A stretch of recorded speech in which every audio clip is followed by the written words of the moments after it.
Invasive noxious weeds have been described as a raging biological wildfire, out of control and rapidly spreading. These weeds can increase the number and severity of wildfires and impact agriculture, wildlife, recreation, and air quality throughout the state. Millions of acres have already been invaded or are at risk, including rangelands, forests, wilderness areas, national parks, recreation sites, and wildlife management areas.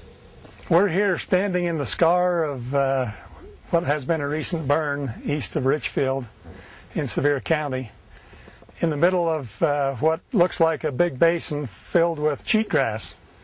It's really easy to see how this fire started, how easy it is to start these wildfires as a result of cheatgrass, an invasive species that we have around the state.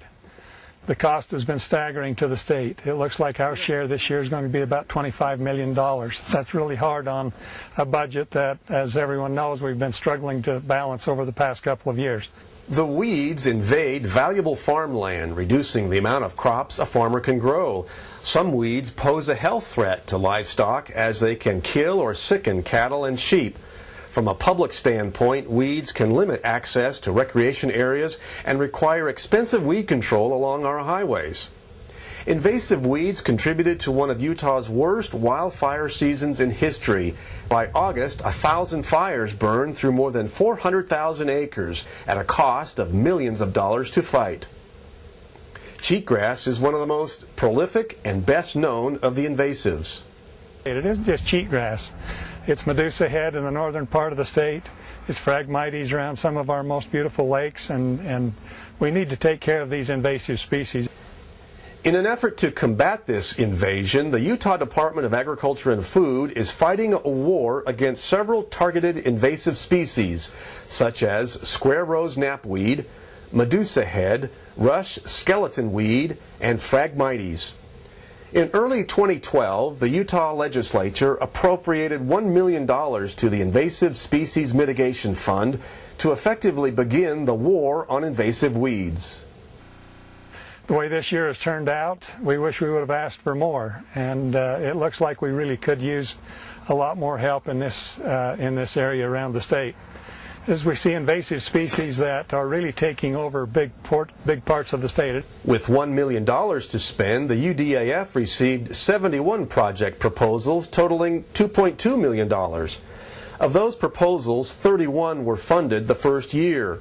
Large-scale projects targeting several important weeds have been funded and are already underway. One project taking place in Juab, Tooele, and Utah counties focuses on square rose knapweed.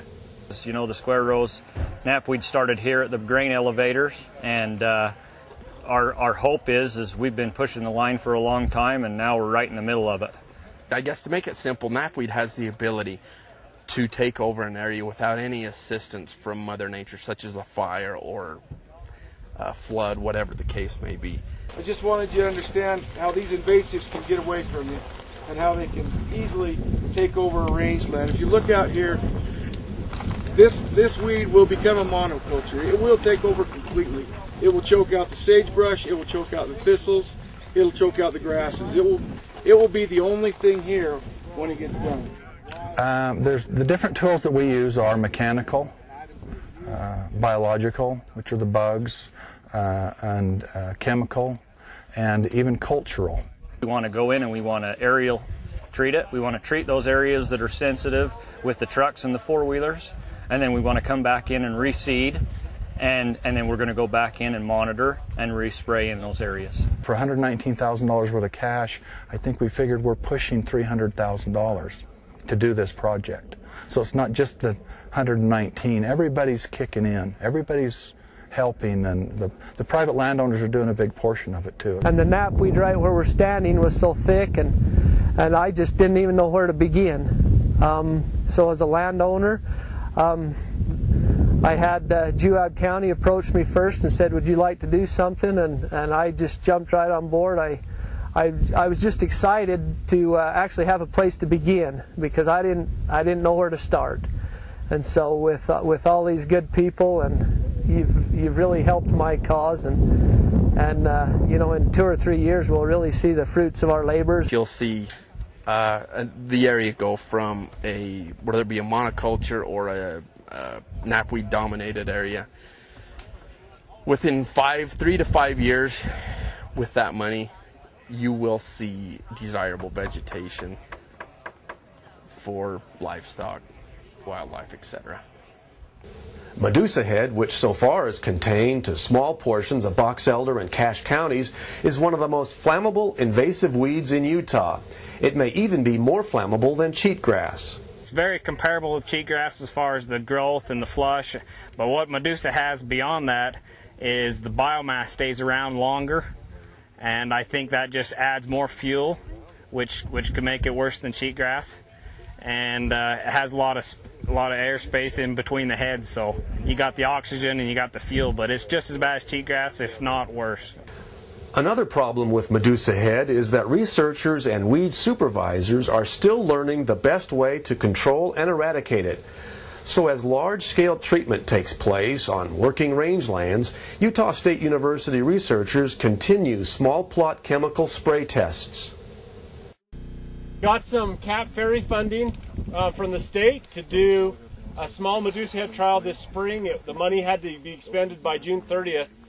And so we used that funding to look at spring herbicide applications. You can see, if you take one of these and shell it out, that there's lots of well-filled viable seed in that seed head. If we shell out one of these that was treated with Roundup, there's a seed head there, but there's no seed in that seed head. So what we hope to do is to shell out all of our samples, count the actual numbers of seeds produced, and then if we have seeds produced, then to germinate those seeds and see if they're viable. The other good thing about this is we'll be able to come back next year, and if we stop seed production, we should be able to see some pretty good differences in these plots on the ground next spring. Rush skeleton weed is another invasive species so far contained to box elder and Cache counties. Unlike Medusa head, weed supervisors have a pretty good idea of how to kill rush skeleton weed. The problem is finding it. You know, we thought that this was a newer invader, but now we get looking and mapping, and we think it's been around for years, and it's quite hard to find and spot out. As you can tell in this field, the old dead plant looks a lot like alfalfa stems, and so it's hard to get the people out in the county to recognize that it's different, that it's a noxious weed. So I think our biggest problem has been that none of the producers have noticed it, and it's hard to recognize. In Utah County, along the shores of Utah Lake, a water-loving invader has taken hold. Phragmites invades lake shorelines and completely chokes out cattails, bulrushes, and other desirable species. Some of the money this project received has already been spent for helicopter aerial spraying of 1,500 acres of Utah Lake shoreline.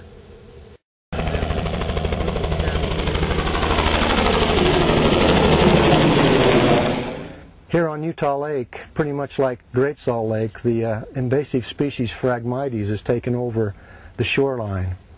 And working with Utah County Weed Department, with the Utah Lake Commission, we have been able to come up with some funding through the Department of Ag to help with the spraying and treatment of the Phragmites around the lake. The whole north end of the county, as you can see behind me, as it touches the lake, is invaded with Phragmites. Something that is non-native and has come into the area and actually takes the lake away from people as it grows so thick that people can't access the lake from the shoreline. The fish can't even get in to hide in it because it's so thick. It's basically a monoculture out there.